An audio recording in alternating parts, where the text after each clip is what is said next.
Every New Zealand child gets to study a Katherine Mansfield's short story while at school.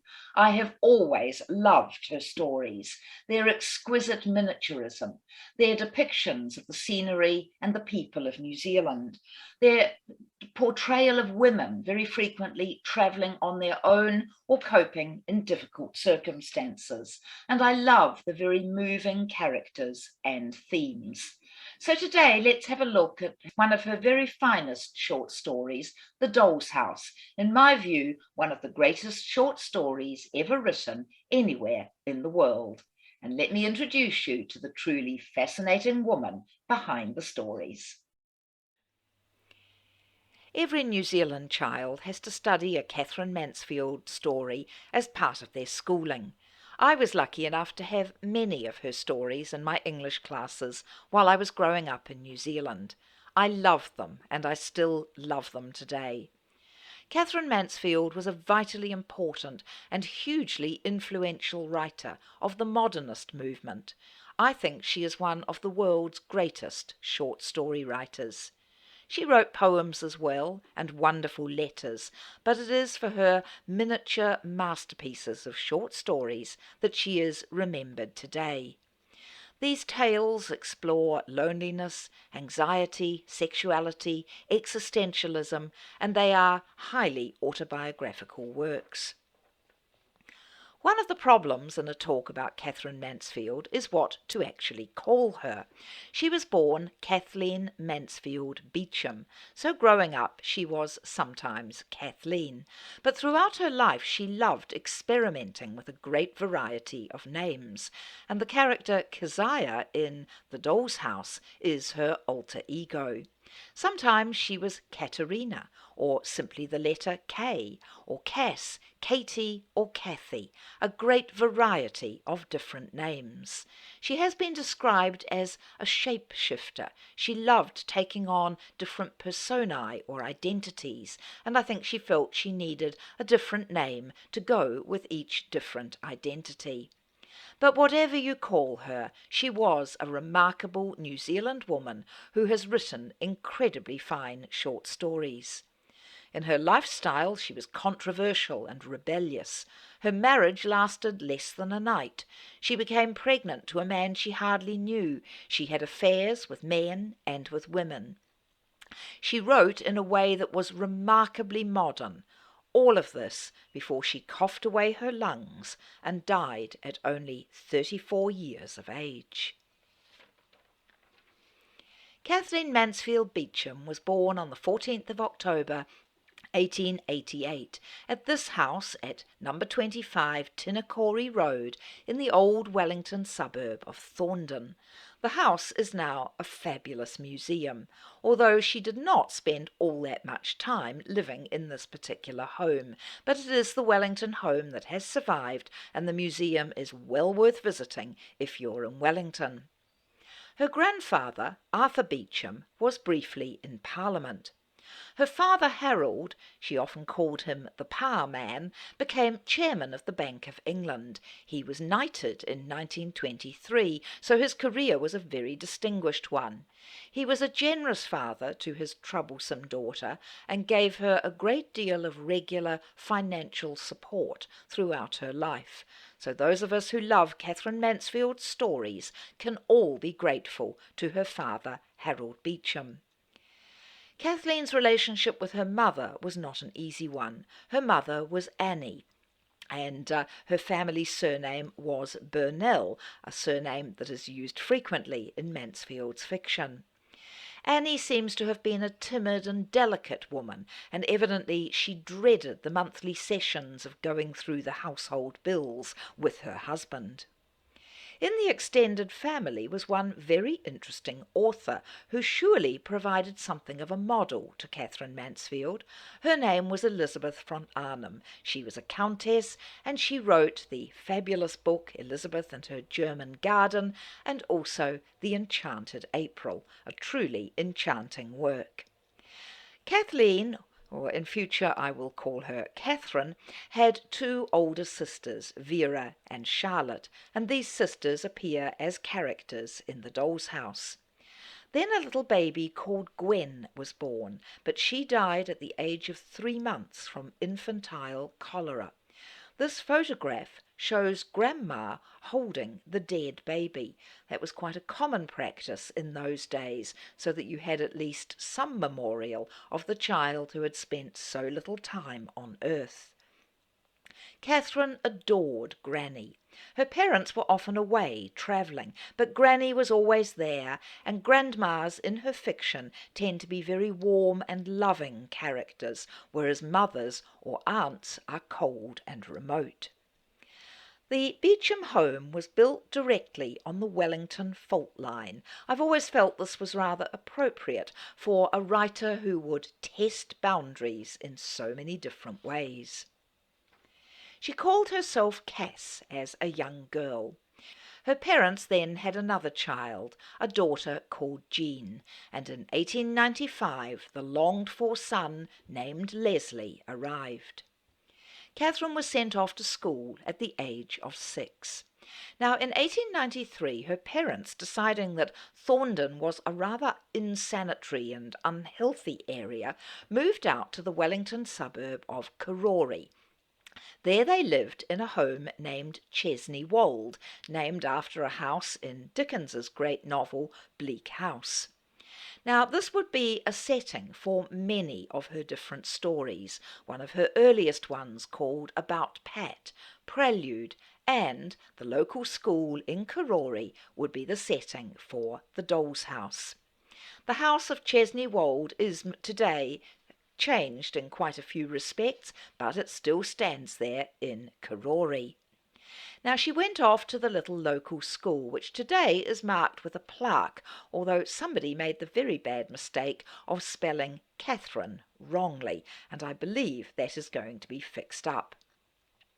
She was not always an easy child, and her mother was never particularly fond of Katherine.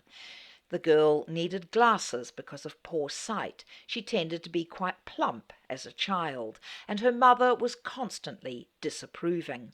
I think also people found her a disconcerting child. She had a deeply penetrating gaze and would stare at people, trying to see inside them. Of course, this would be part of her training to be a writer. She won an English competition for a story called A Sea Voyage. At this time her pen was still running away with her, and she needed as a writer to learn restraint and to use shorter sentences. Of course, in a short story you have to make every word count and work properly. In 1898 her parents went off to England, still called home at that time for most New Zealanders, and the 3 eldest girls of the family were sent off to Wellington High School, awaiting a family move back into the suburb of Thorndon. Wellington High School is still there today. I have an aunt who was once a teacher there. And before long, Katherine was contributing to the school magazine. She had her story Enna Blake published in that magazine, and a very astute sixth former wrote a little note on the manuscript. This story, written by one of the girls who have lately entered the school, shows promise of great merit. We shall always be pleased to receive contributions from members of the lower form. Very astute and prescient indeed. In 1899, her story A Happy Christmas Eve was published in the school magazine. And then her family moved back into the same street in Thorndon where Katherine had been born, but they moved to number 75 Tinnacorry Road. They were definitely upwardly mobile, moving to better addresses with every move. And it would be this house that would be the setting for one of her most famous and brilliant short stories, The Garden Party. Thorndon was still very much a mixed neighbourhood, with some rather slummy homes further along the street. These are the homes that are visited by the heroine of that wonderful short story. Her first formally published short story was one called His Little Friend, and this would be published in the New Zealand Graphic and Ladies' Journal. Katherine by this time was insisting that she would be a writer, but she still seemed a very unremarkable child. When her parents came back from England and the little girls were there to greet them as they came off the ship, her mother turned to her and said, "Well, Kathleen, I see you're as fat as ever." It's hardly surprising she did not have a close relationship with her mother. The family enjoyed holidays at Days Bay, these days fairly easy to reach from the centre of Wellington, but it was quite a journey at that time. This tiny little house is perched right on the edge of the point at Days Bay. Some years ago it was very badly damaged in a storm, but I believe has been properly repaired. The other house that they liked to stay at was at Muratai, the next beach around from Days Bay, and that house would be the setting for another of her marvellous stories, At the Bay, where she describes the hills behind the house, the sound of the sea, and the pleasures of a beach holiday in New Zealand. With such stories, it's not surprising that she would win school prizes in English as a pupil.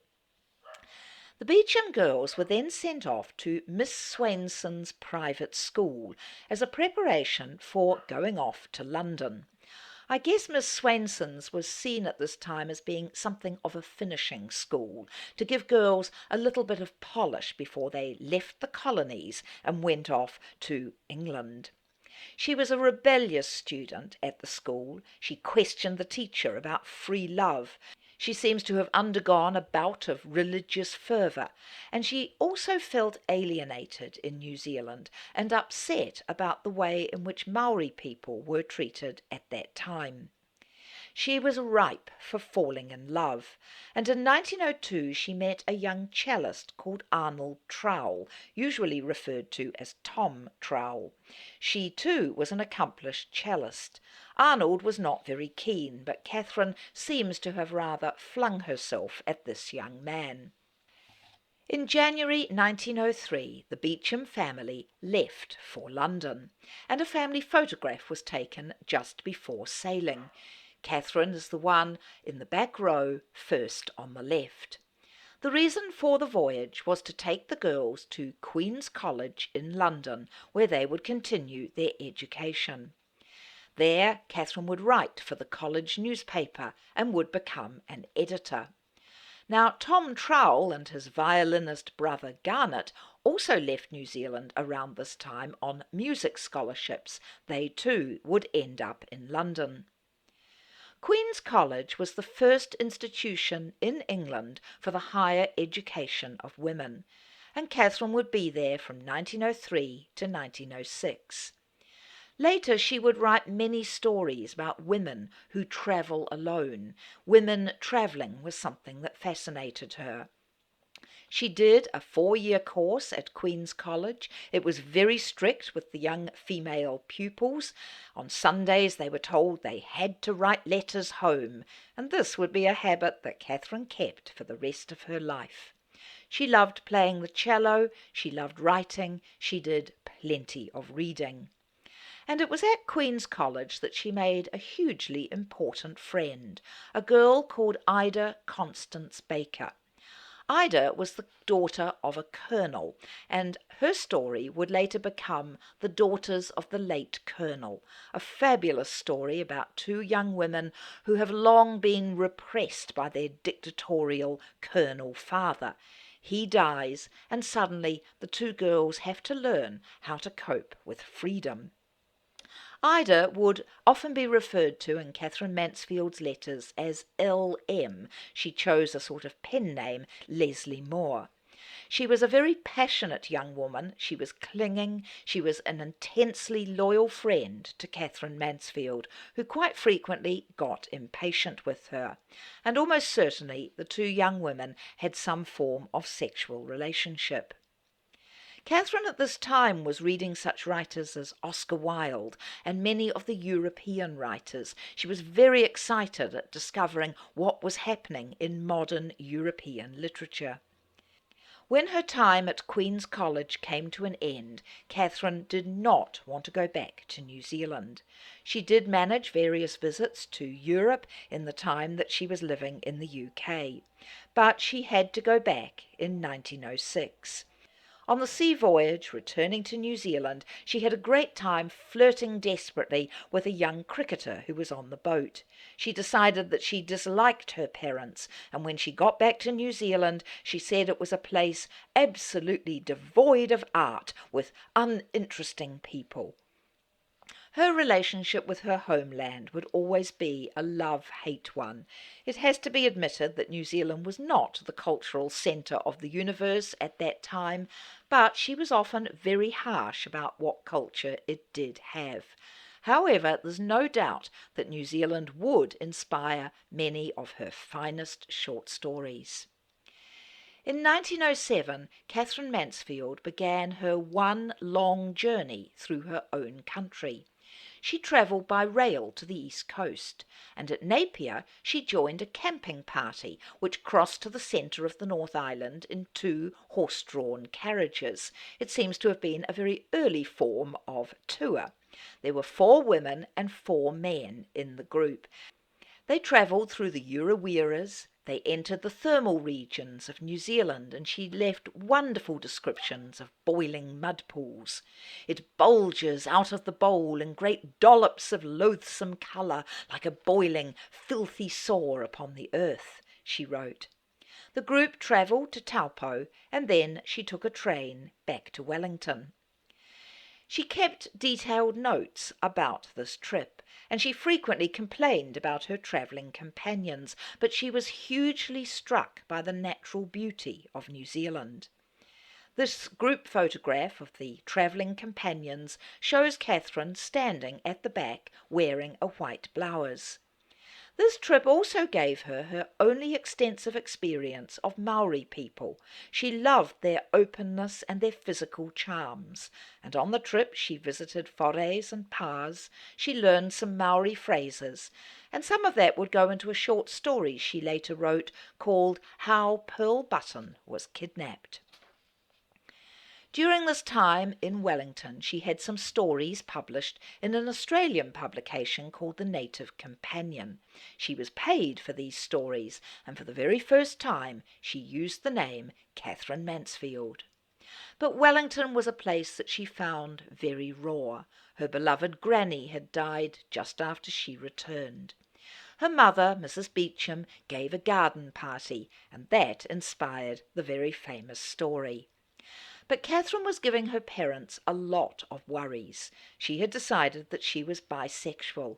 She met a girl called Mata Mahupuku, granddaughter of a Maori chief, and Mata became a muse and a lover to Katherine. The 2 girls had been at school together, but it was now that they developed a much more intense relationship. Katherine recorded in her journal, "I want Marta, I want her as I have had her terribly." She also had a sexual relationship with a girl called Edie Bendel, but there was guilt about this sexual activity. I think already she was starting to use people as a writer. It's almost as if she could stand outside of herself and watch what was happening and collect it all as possible writing material. She also had male lovers. Short stories of this time always had a plot.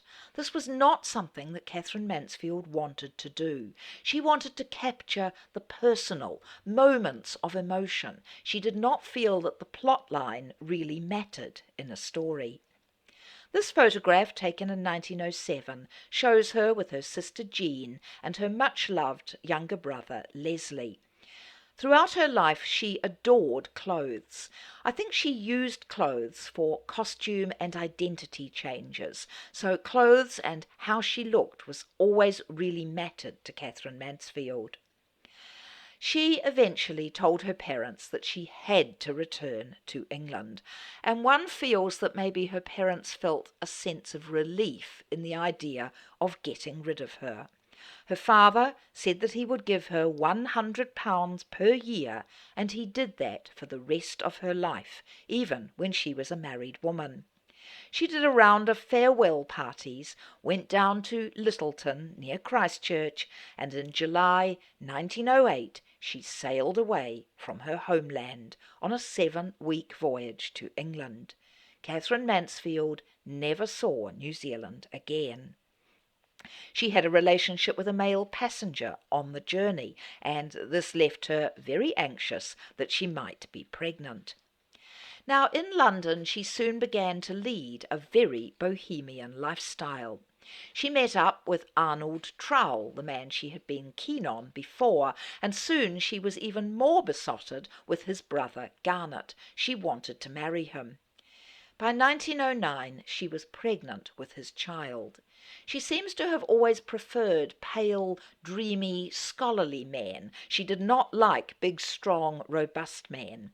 She called Garnet husband in her letters, but his family disapproved, and there would be no wedding. She managed to earn a bit of money doing recitations at parties, and the experimentation with names, particularly during these years, went on. Katie, Kathy, Kay, Katharina. She was very busy writing poems and short stories. I think she was fascinated with windows. She commented that editors wanted curtains. They wanted to be able to close things in, make something final by drawing curtains.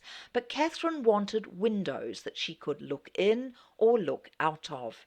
And really, the short story, in the sense that she saw it, just did not exist in English literature at that time. She was a real trailblazer when it came to the short story. And she was on a quest to find her own style that would work for her. We then get Katherine Mansfield's first marriage. It was an incredibly hasty decision. She seems to have just been curious about what it would be like to be married and rushed into it with no thought whatsoever. The unfortunate bridegroom was a man called George Bowden. She described him as pink and white and spick and span, with a little moustache. He was a singing teacher, and he was 11 years older than his bride. They were married on one day in March 1909, and Katherine left him on the same evening before the marriage was even consummated. I'd have loved to have been a fly on the wall at that wedding. The bride was dressed in black, and she falsified her age on the marriage certificate. She was so disturbed by what she had done that she went off to a rented room and she wept for a whole week. Now, her mother, desperately worried about what was going on, came over to England, but only spent 2 weeks trying to sort out her troubled daughter. Katherine and her friend Ida were still in a sexual relationship, and because of this lesbianism, Annie Beecham cut her daughter totally out of her will. Katherine was taken off to Germany by a family friend because she was pregnant. There she suffered a miscarriage. She stayed at a German pension in Bad Wörishofen in Bavaria. And today there is a sculpture of Katherine Mansfield near to the pension where she stayed.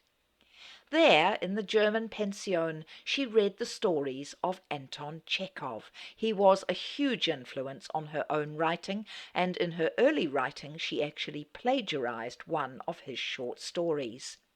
But back in England she had a love affair with a Polish man, Florian Sobianiowski, and she did resume a little bit of contact with her poor husband George.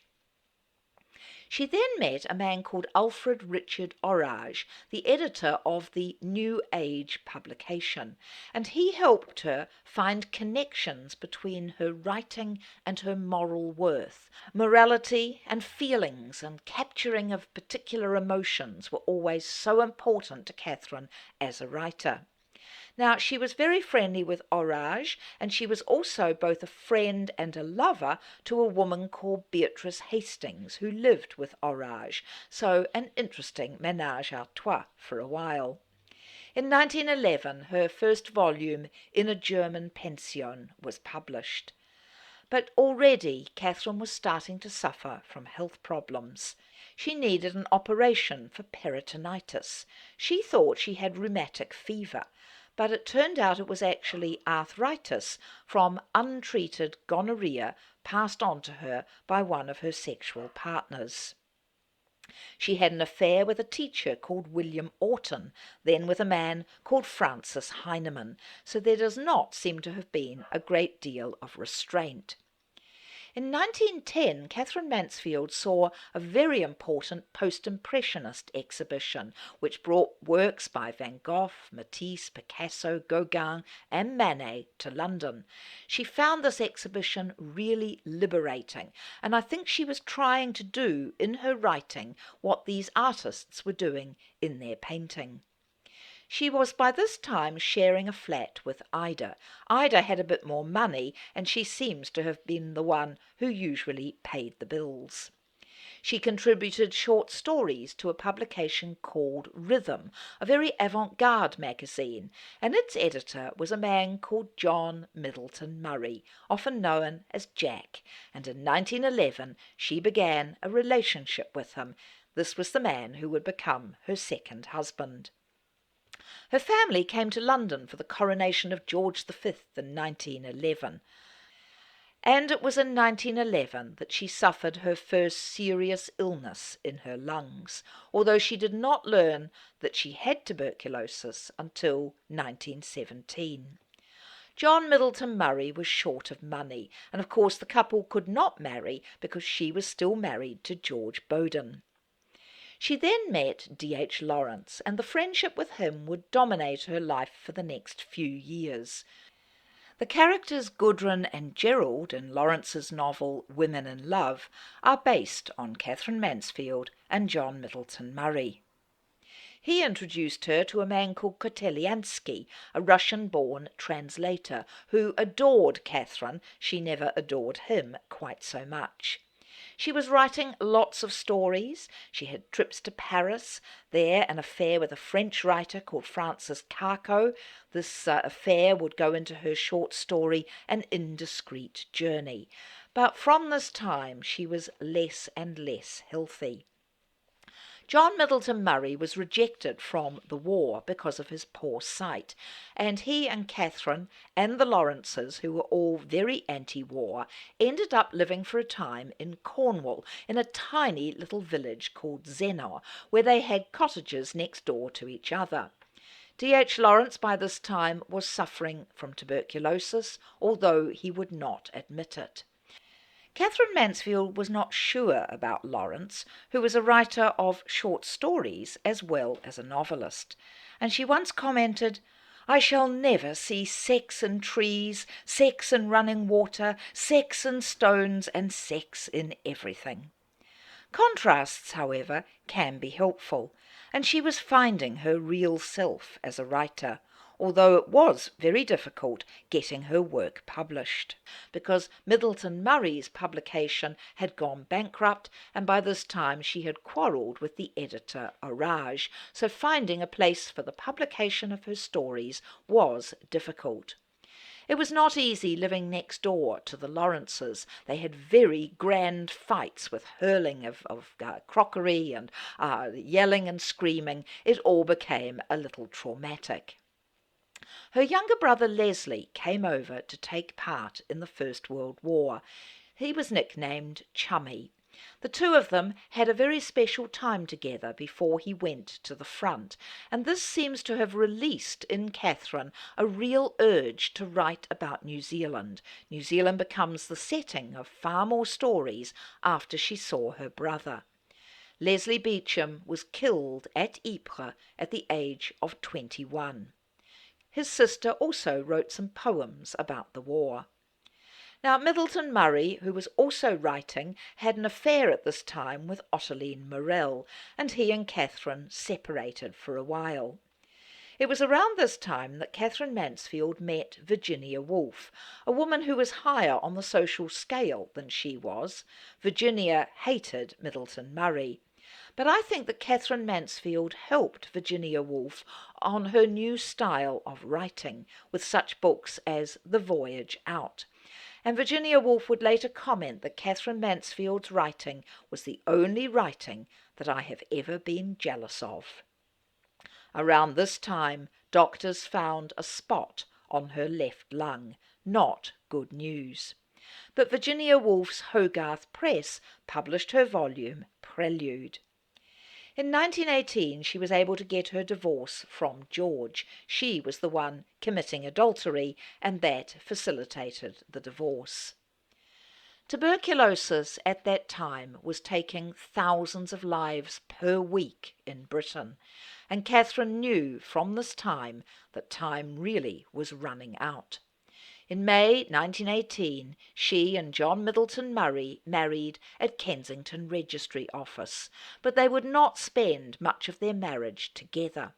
She was desperate to go off to warmer places in the hopes that a better climate would have her living just a little bit longer. A specialist gave her 4 years to live, and she was so desperate to get as much writing out as she could in the time that remained. She went off to Loo in Cornwall for a little while. She went there with an artist friend, Anne Estelle Rice, who painted her portrait at this time, this fabulous portrait of Katherine in a vivid red dress, I think one of the best paintings of her. By 1919, John Middleton Murray was the editor of the Athenaeum, and Katherine would earn money by writing book reviews for that publication. She did over 100 book reviews. Then she went off to Italy with Ida for the winter. By this time she'd learned that her mother had died, and her father remarried very quickly. Katherine Mansfield had no religious faith, but death comes into her stories more and more often from this time. She was one of those people who totally ruin your address book. There were many moves for the rest of her life, anywhere where she could go for better weather. Bandol in France, San Remo in Italy, Switzerland for a while, although she hated the idea of actually being in a sanatorium. Ida frequently travelled with her, and in 1918 she suffered her first lung hemorrhage. But she was still producing wonderful stories. In 1920, Je ne parle pas français, Bliss and Other Stories. In 1920, she wrote one of her greatest short stories called Miss Brill, one of the greatest evocations of loneliness that I have ever come across in literature. It's a masterpiece of a story. And The Doll's House, which I'll discuss in greater detail soon, was finished in 1920. In 1922, The Garden Party and Other Stories was published, and her works were starting to get excellent reviews. But her health was getting worse and worse. Katherine Mansfield went to Menton, down in the south of France, very close to the border with Italy, and there she stayed in the Villa Isola Bella, which today is a place that New Zealanders on writing scholarships can go and stay in and get on with their writing. The photograph showing her sitting in the garden shows a woman who looks seriously unwell. But wonderful stories were still appearing. At the Bay, The Daughters of the Late Colonel, so many other excellent tales. In 1921 she met up with her father's cousin, Elizabeth von Arnhem, and the two authors got on well. Jack, back in London, had an affair with Dorothy Brett. It was a very tumultuous marriage, and the costs of medical treatment were high. Neither of them had much money. Her father's income had to be stretched to go a very long way during this time. After a little while she also began seeking spiritual cures. She was restless, unable to stay in one place for very long. In 1922, Katherine Mansfield wrote her will. She left her manuscripts and papers to her husband, John, instructing him to publish as little as possible and burn as much as possible. She wrote, "He will understand that I desire to leave as few traces of my camping ground as possible." Well, John did no burning, and I think really for the rest of his authorial life he lived off the memory of Katherine Mansfield by editing her works. In 1922, Katherine underwent very controversial X-ray treatment, which was of no use at all. She was in Switzerland for a while, and then in 1922, in October, her last journey to Fontainebleau, not far from Paris. There she was taken into the Institute for the Harmonious Development of Man, run by a man called Gurdjieff, whose theories about getting people cured were very controversial. It was clear that Katherine had very little time to live. She was not taken in as one of the official pupils of the Institute, rather he just let her come as a guest, and she could relax and try to at least enjoy the last days of her life. Katherine Mansfield's last completed short story was one called The Canary. She was trying very hard to face the truth that she had almost no time left. Another patient there commented that her sharp, intense, dark eyes burned with the desire and hunger for impressions. She felt she still had so much wonderful writing to do. On the 9th of January 1923, her husband came to visit her. They seemed to have had a happy day together, and she was about to head upstairs to her bedroom when suddenly she had a major hemorrhage. She began to cough, and blood gushed from her mouth. She died just an hour or so later, at the age of 34. Katherine Mansfield was buried in the Avon Cemetery in Fontainebleau. I have visited her grave and laid flowers there. John Middleton Murray edited and published her works. Her poems came out in 1923, as did The Dove's Nest and Something Childish in 1924. Her journal was published in 1927 and her letters a year after that. In France, a real cult feeling rose up around Katherine Mansfield. She has always been a highly regarded author in France. As I mentioned earlier, her birthplace is now a museum. There's a plaque to her at Karori School, immortalised in the Doll's House. Streets, houses and various schools, that street in Menton and the house in Menton, have been named for her. She has appeared on a New Zealand postage stamp, and the Katherine Mansfield Menton Fellowship at the Villa Isola Bella is offered to New Zealand writers every year. I have produced a CD, Finding Katherine Mansfield, about the way in which I have followed Katherine Mansfield around the world. New Zealand's premier short story competition is named after Katherine Mansfield, and there have also been films about her life and of some of her short stories. A Picture of Katherine Mansfield was a television mini-series with Vanessa Redgrave. Bliss was a television biopic that came out in 2011. And Leave All Fair was a movie about the way in which Middleton Murray handled her estate. He was wonderfully acted by Sir John Gielgud. That movie came out in 1985. And more recently, a statue to Katherine Mansfield has been erected in Wellington. I love the statue. It shows words from her stories all built in as part of her skirt. Her papers are held in Wellington's Alexander Turnbull Library today. And there have been many biographies of this famous author by Claire Tomalin, Anthony Alpers, Geoffrey Myers, Jerry Kimber, Redma Isker, Vincent O'Sullivan, and more. There is still a lot to say about New Zealand's greatest author. Katherine Mansfield's The Doll's House is, in my view, an almost perfect example of the art of the short story. It was published in 1922, first of all in a publication called The Nation and Athenaeum on the 4th of February of that year.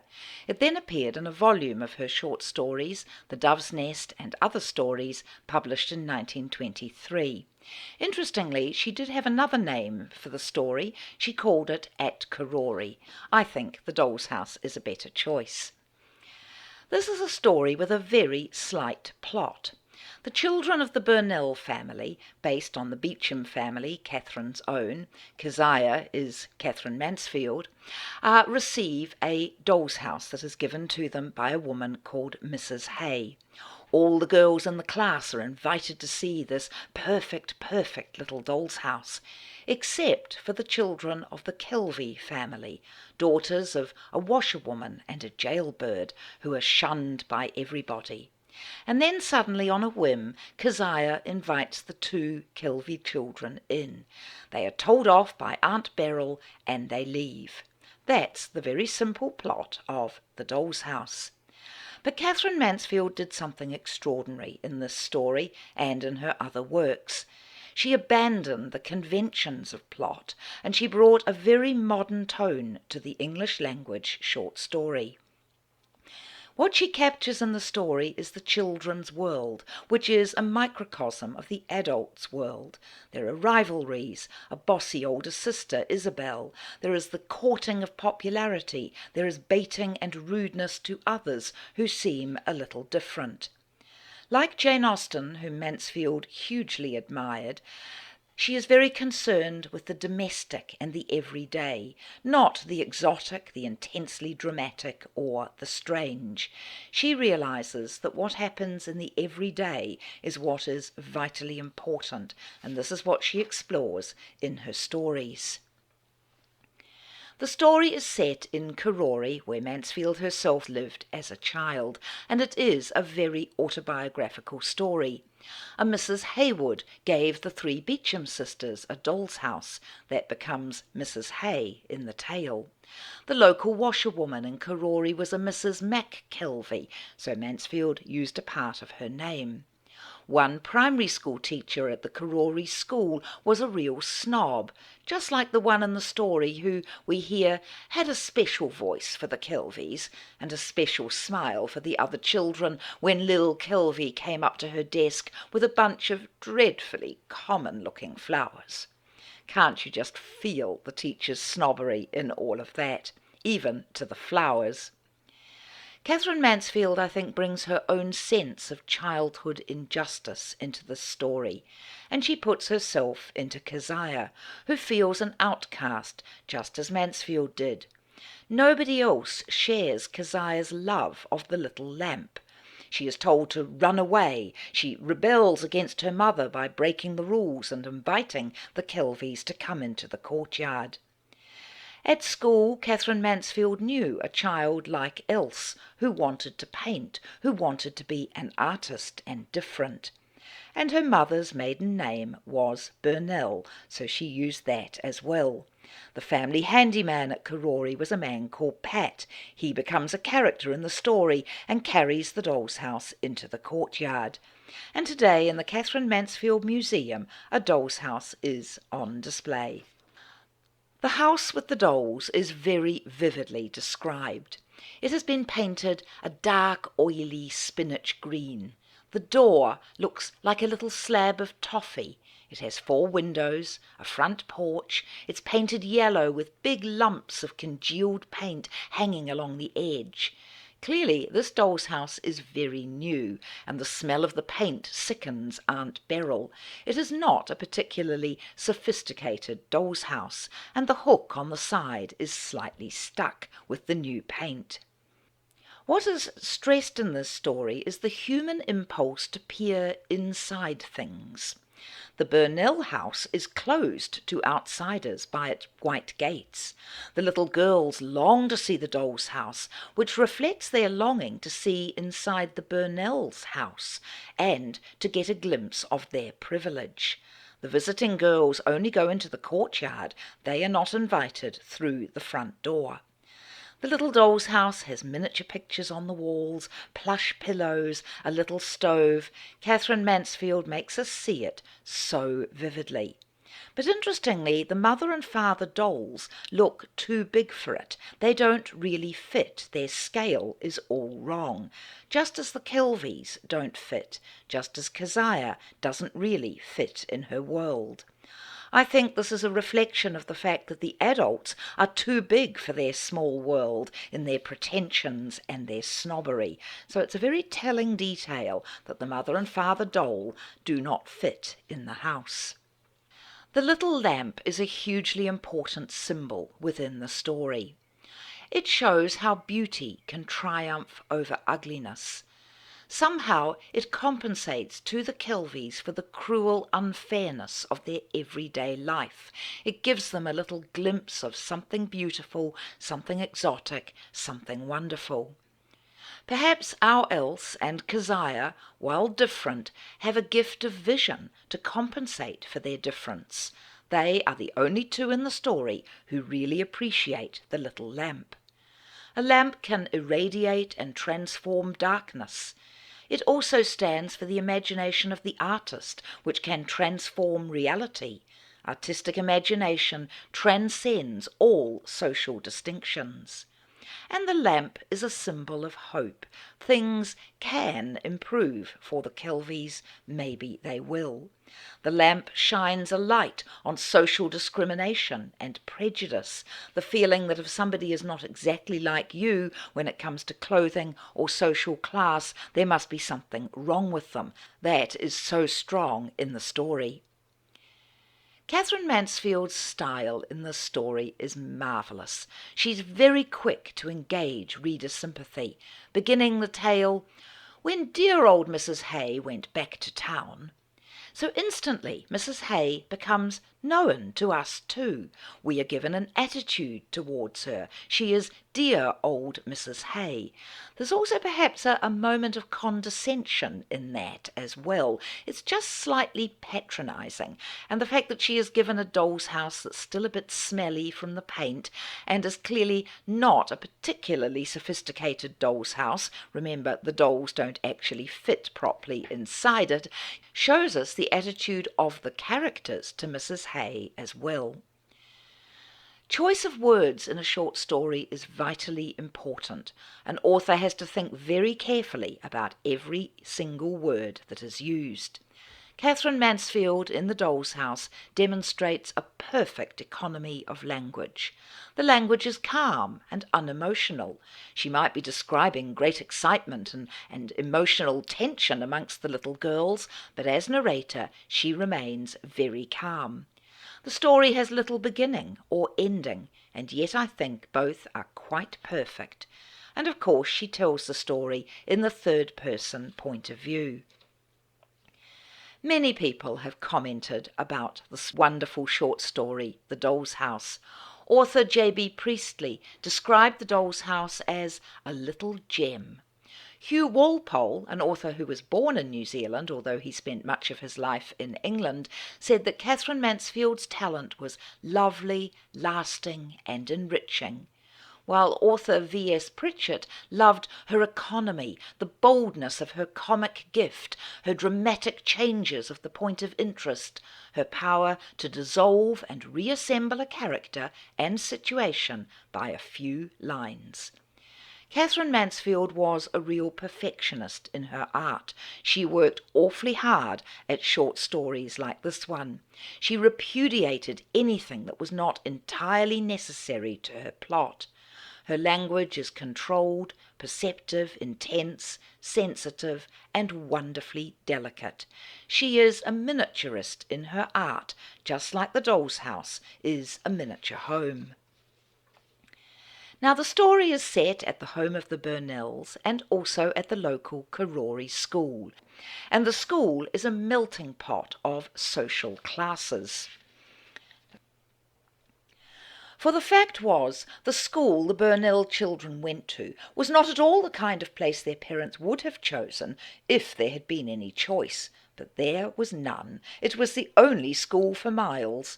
And the consequence was all the children in the neighbourhood, the judge's little girls, the doctor's daughters, the storekeeper's children, the milkman's, were forced to mix together, not to speak of there being an equal number of rude, rough little boys as well.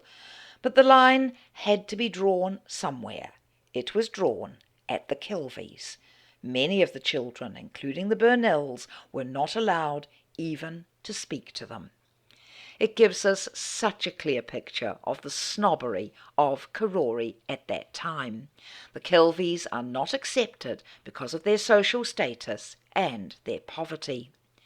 Now it is clearly a country school. Karori today is very much a part of Wellington, but then it was a little village out in the country. Mrs. Hay has returned to town. We're not told which town.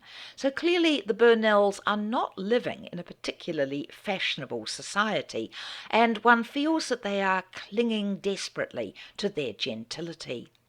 Kezia at the end of the story swings on the gates at the entrance to the family property, moving in and out of that family property as she moves in and out in her attitudes to her family and to others. She is a character on the edge, just like her creator. Isabel is the bossy older sister. She makes herself mysterious and important by hinting at a surprise and a secret that she can reveal at school. She gains a tremendous sense of power by inviting the little girls in the order of her affection for them.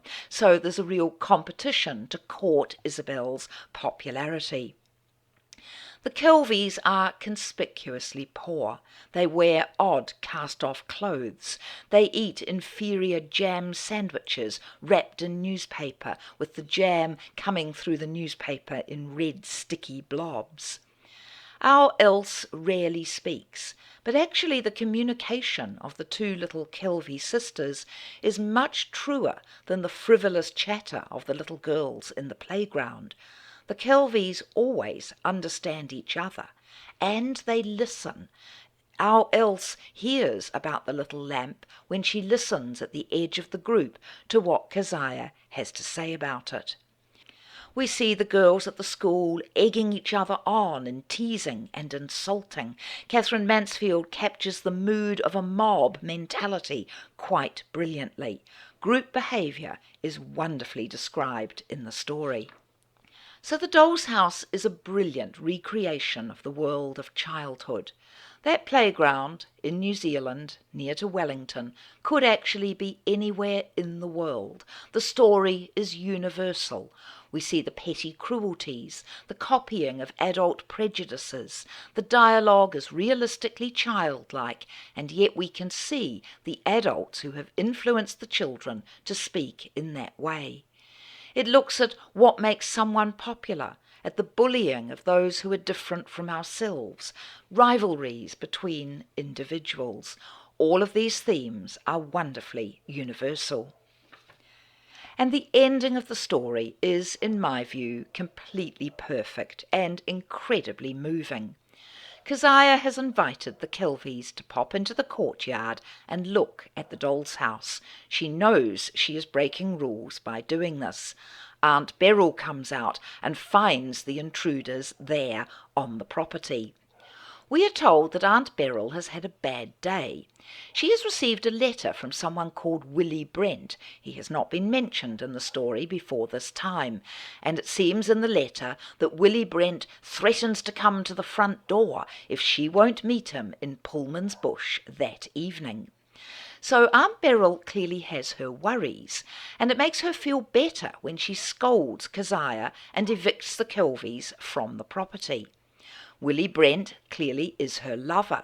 Is he poor? Is he common like the Kelveys? Why is it such a problem if he comes to the front door? We see Aunt Beryl's hypocrisy as she evicts the poor children while possibly going off to meet somebody socially undesirable in the bush for a secret rendezvous. And we see when the Kelveys see the house, and particularly when Our Else sees the little lamp, that they have more real pleasure in seeing the doll's house than do the other girls who have come from the school. And yet they are like every girl, enjoying peering in to see what is there. But unlike the other girls, except for Kezia, they can see the lamp of friendliness, of hope, the lack of snobbery, and the sharing that has come from that one moment of getting to see the doll's house. This is the fabulous ending to the story. For a moment Lil looked at Our Else very doubtfully, but then Our Else twitched her skirt again. She started forward. Kezia led the way. Like two little stray cats they followed across the courtyard to where the doll's house stood. "There it is," said Kezia. There was a pause. Lil breathed loudly, almost snorted. Our Else was still as a stone. "I'll open it for you," said Kezia kindly. She undid the hook, and they looked inside. "There's the drawing room and the dining room, and that's the—" "Kezia!" Oh, what a start they gave. "Kezia!" It was Aunt Beryl's voice. They turned round. At the back door stood Aunt Beryl, staring as if she couldn't believe what she saw. "How dare you ask the little Kelveys into the courtyard?" said her cold, furious voice. "You know as well as I do you're not allowed to talk to them. Run away, children, run away at once, and don't come back again," said Aunt Beryl, and she stepped into the yard and shooed them out as if they were chickens. "Off you go immediately," she called, cold and proud. They did not need telling twice. Burning with shame, shrinking together, Lil huddling along like her mother, our Else dazed. Somehow they crossed the big courtyard and squeezed through the white gate. "Wicked, disobedient little girl," said Aunt Beryl bitterly to Kezia, and she slammed the doll's house too. The afternoon had been awful. A letter had come from Willie Brent, a terrifying, threatening letter, saying if she did not meet him that evening in Pullman's bush, he'd come to the front door and ask the reason why. But now that she had frightened those little rats of Kelveys and given Kezia a good scolding, her heart felt lighter. That ghastly pressure was gone. She went back to the house, humming. When the Kelveys were well out of sight of Burnell's, they sat down to rest on a big red drain-pipe by the side of the road. Lil's cheeks were still burning. She took off the hat with the quill and held it on her knee. Dreamily they looked over the hay paddocks, past the creek to the group of wattles where Logan's cows stood waiting to be milked. What were their thoughts? Presently our Else nudged up close to her sister. By now she had forgotten the cross lady. She put out a finger and stroked her sister's quill. She smiled her rare smile. "I seen the little lamp," she said softly. Then both were silent once more.